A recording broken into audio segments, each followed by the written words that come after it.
Hey, there's something I want to encourage you to do tonight. You ready? Go to sleep.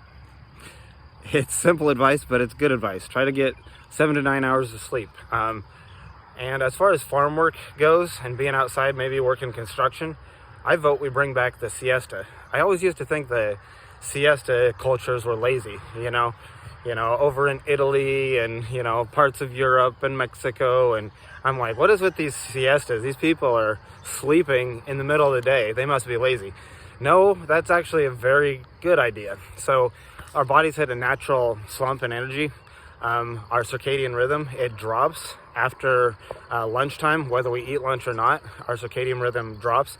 And so those afternoon naps, there really is something to that as far as restoring the body, to get a little bit of rest after the morning and then before the afternoon, so that you can sort out your memories from the morning and get better prepared emotionally and physically for the afternoon. Since our body hits a natural slump anyway at this time, it's only natural that we would not be doing our most strenuous exercise outdoors in the heat of the sun. In the afternoon, the sun gets very brutal. Anybody who works outside knows this. But if you can concentrate your work hours in the early morning hours, like it's 6 a.m. right now. So I've been out here 5:30, 6.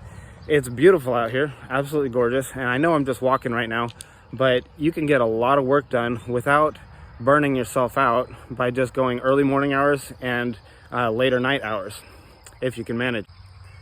As a teacher, a high school teacher in Dallas, mathematics no less, it was very plain to see that people's energy levels slumped in the afternoon. It was almost impossible in any subject for the teachers to get students to pay attention after lunch and about the time from 1 p.m. to 3 p.m. If you couple this with the fact that students and teachers alike are chronically sleep deprived, then the problem is compounded. But you wouldn't know what compounded mean because you fell asleep in math class, right? The benefits of proper sleep are almost incalculable, affecting everything in our biology, reducing our risk of cancer, stroke, diabetes, heart disease, and all number of things. So we often think that we can cut corners and sacrifice sleep to get ahead. That we're going to be better off. I'll just stay up a couple hours later and finish it. And I get it. A lot of times we have to do something like that, but we need to plan it in such a way that we get better rest. Matthew Walker, in his book, Why We Sleep, he makes a note about this. He said, the sleep-deprived brain does not know that it's sleep-deprived.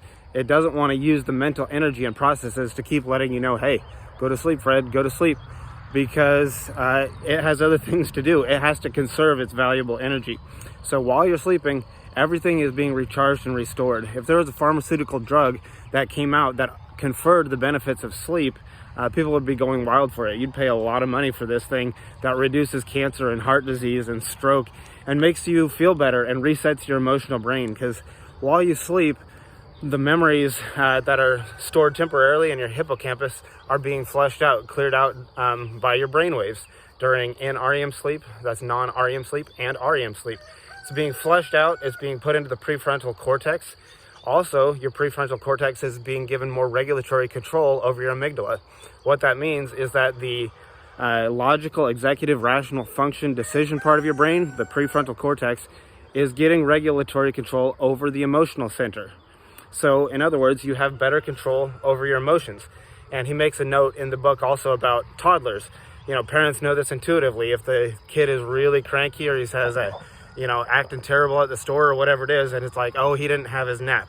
He didn't sleep well last night. So we connect it with our children, but oftentimes we don't connect our own cranky, emotional, bad attitude with our own lack of sleep. So I'm not saying any of this to be judgy. I need it myself. I'm reminding myself a lot of these videos are put out for my own good, but I've been getting much better sleep and trying to get in that nap the past 2 to 3 days, and I feel so much better, so much better. I just want to encourage you all to try this.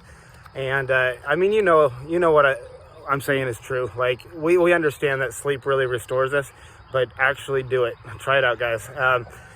That's it for right now. Thank you for watching. Have a good day.